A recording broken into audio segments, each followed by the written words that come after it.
اور پھر حضرت عبد المطلب کا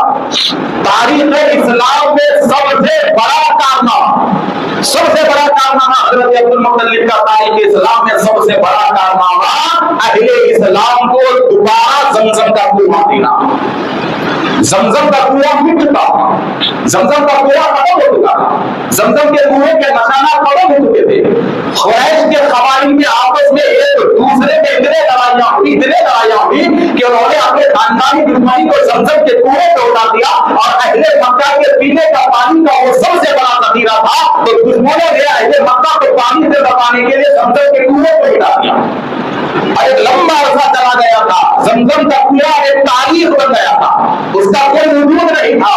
بلکہ مکے کے بچوں میں یہ باتیں ہو رہی تھی کہ یہاں زمزم نامی ایک کالونی تھی، یہاں زمزم نامی ایک کنواں تھا جس کا پانی ایسا تھا ویسا تھا فلاں تھا، ایسے ہی باتیں ہوتے تھے، مگر کسی نے وہ گھر میں زمزم کو نہیں دیکھا تھا۔ مگر یہ حضرت عبد المطلب ایک ایسی پاک تھا اور ایک ایسی عظمت والی شخصیت ہے کہ اللہ نے ان کو زمزم کے کنویں کی نشاندہی کروائی، زمزم کے کنویں کے اللہ نے ان کو نشانات بتائے، اور یہ اہل اسلام کو دوبارہ زمزم کا کنواں بنا کر دینے والی ایک بڑی شخصیت کا نام حضرت عبد المطلب ہے۔